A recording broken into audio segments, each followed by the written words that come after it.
अस्सलाम वालेकुम स्टूडेंट्स। तो आज हम देखेंगे सिविक्स के बारे में पढ़ने जा रहे हैं। सबसे पहले इसकी डेफिनेशन देखेंगे, एक्सप्लेनेशन देखेंगे एंड देन हम ये देखेंगे that why we learn civics, हम सिविक्स क्यों पढ़ते हैं। ठीक है, सो नाउ स्टार्ट करते हैं। सिविक्स हमारे पास किसी सोशल साइंस या फिर पॉलिटिकल साइंस की एक ऐसी ब्रांच है जिसमें हम किसी शहरी की जिंदगी के बारे में पढ़ते हैं। ठीक है, मीन्स के हम किसी सोसाइटी के अंदर रहते हुए एक इंडिविजुअल की लाइफ के बारे में पढ़ते हैं कि उसकी क्या राइट्स हैं, क्या रिस्पॉन्सिबिलिटीज हैं। ठीक है, मतलब ये है कि एक सिटीजन है, वो किसी भी स्टेट का या किसी भी कंट्री का है, तो हम ये देखते हैं कि एक सिटीजन किसी रियासत में रहते हुए उसकी क्या राइट्स हैं, उसकी क्या रिस्पॉन्सिबिलिटीज हैं, उसकी क्या ड्यूटीज हैं। इन सब चीजों की स्टडी को हम कहते हैं सिविक्स। इसके अलावा हम ये भी देखते हैं कि किसी गवर्नमेंट में उस पे क्या कवानीन अप्लाई होते हैं। ठीक है, इन सब की स्टडी को हम सिविक कहते हैं। सो हम कह सकते हैं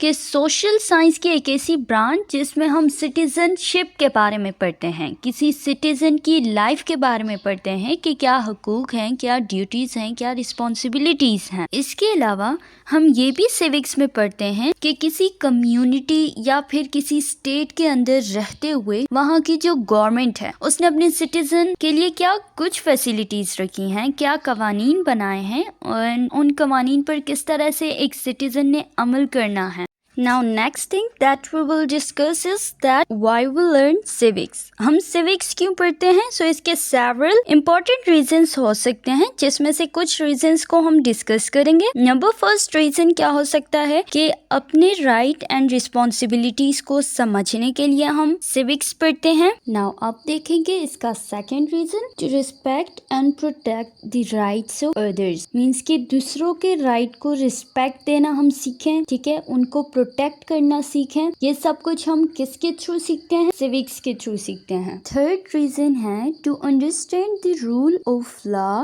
एंड इट्स इम्पोर्टेंस। मीन्स के हमारी सोसाइटी के अंदर कौन कौन से रूल्स हैं एंड लॉज हैं जिनके ऊपर हमने इम्प्लीमेंट करना है, उसकी क्या इम्पोर्टेंस है। इन चीजों को समझने के लिए सिविक्स हम पढ़ते हैं। इसके बाद जो नेक्स्ट रीजन है that is to promote social justice and equality. ठीक है, सोशल जस्टिस एंड इक्वलिटी को प्रमोट करने के लिए। एंड लास्ट है कि एक एक्टिव सिटीजन बनने के लिए हम सिविक्स को पढ़ते हैं। ठीक है,